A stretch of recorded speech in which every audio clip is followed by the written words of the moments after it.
just want to say something real quick. I'll probably put this video up or this segment up on like the Young Ripper 59 Entertainment page. I know I kind of been checked out of sports for a little bit, definitely when it comes to the NBA, but I know enough to know enough. And we know that, or rather we saw that the national team for basketball, for the Olympic team, is has got they lost 2 games by way of was it Australia and Nigeria first, then Australia, if I'm not mistaken, which is the first time that they had lost 2 exhibitions like that in like forever. I don't know if that had ever happened since you started having more so pros do the Olympics now, which was after like the 88, if I'm not mistaken, Olympics. And I think the interesting conversation that we need to have about that, or that was just more interesting just from a competitive nature, I think a lot of people are losing sight of why that may be the case. Now, the easiest thing to say is there's 2 things that people are going to point to. Well, the best players right now, for example, aren't really playing. So like Steph isn't on the teams. LeBron, y'all beloved LeBron James isn't playing. Therefore, it's just not. These aren't the best quality players right now. Another thing that people would say would be, the rest of the world is catching up, and I think that latter point will be more true than. I think the latter part will be more true than the former. I think there could be potentially some truth in both. I will say it's inexcusable for fucking the Americans to be losing in basketball like this anyway. Even if they're only using, they're not even using the best. They don't have let's say a couple of the best players there. They still have KD and a bunch of other, who arguably is definitely from an offensive standpoint, people would say is the best person is the best player in the world.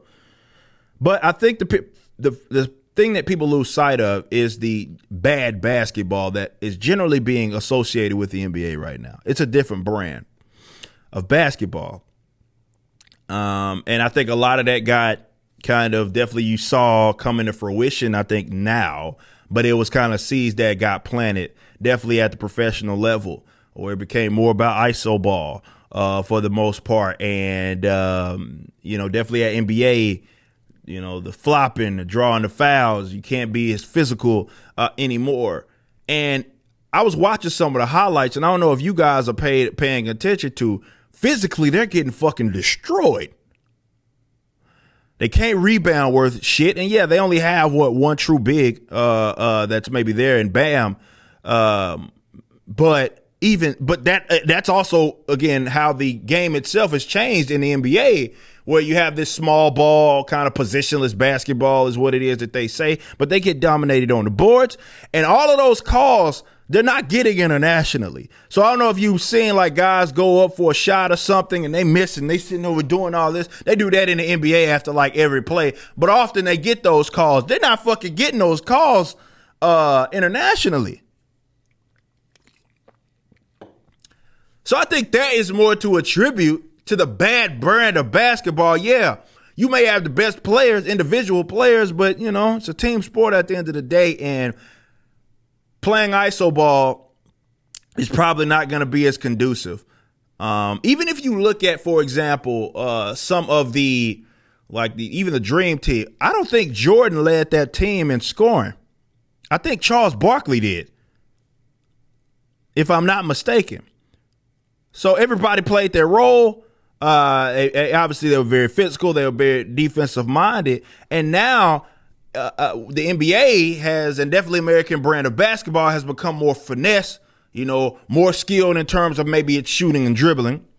But it's not a physical game, and obviously you're seeing that in its brand of a basketball at the international level, where they're getting dominated down, from a rebounding perspective and just the physicality, and the calls that you get in the NBA, which supposedly they're trying to get rid of, people jumping into to shots to draw fouls and all that sort of stuff. They're trying to get rid of it. I don't think that's gonna do any good. You just basically birthed the entire generation on this. So, yeah, it's going to show itself. So maybe individually, yeah, you have the best players, but in team sports, they may start getting their ass kicked if they don't change. Now, look, maybe it's an overreaction. But at minimum, you'd have to say that they're catching up.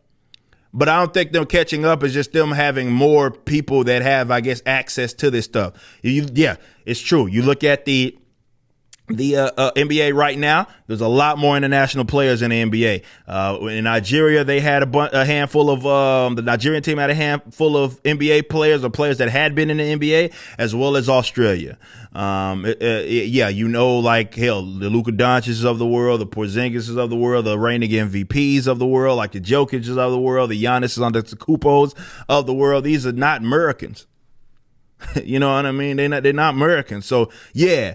Obviously, there is a uptick in talent, but I don't think that's simply what it is. I think, yeah, there's more truth to that. But also, American-style basketball has kind of morphed into a bad brand, and the other leagues aren't playing like that. They don't play like that. And the American brand, of American style of basketball, the with the pace and the shooting the lights out, not being physical, iso ball stuff. That works when you're playing other players that play like that. But when you looking at the more international game, it's not crossing over as well. Definitely when you couple the fact that they are getting better. So it's going to be an interesting thing to see that play out. And if they lay a complete egg, maybe they come home with the gold. But I think they'll just be more nail biters if they are. Yeah, they're missing a few players that are in the finals right now. I believe Devin Booker is going to be on the team. But again, he's not a defensive guy. The two probably most valuable guys are not there, and that is Drew Holiday, who is a defensive, guard, as well as Middleton, who can D you up as well. Obviously, Holiday the better of the two. So they need that right now more than ever, but they don't have any big. So we'll see what happens. You just watched a clip from my podcast, For Cannon's Sake. Catch us live at 12 p.m. throughout the week over at youtube.com/YoungRipper59 and follow us over at odyssey.com/@YoungRipper59. If you want to watch the entire video cast after the show is over, just be sure to become a member on the YouTube channel. Of course, the full audio portion of the podcast is available for free on all major digital platforms, or just visit forcannonsake.com.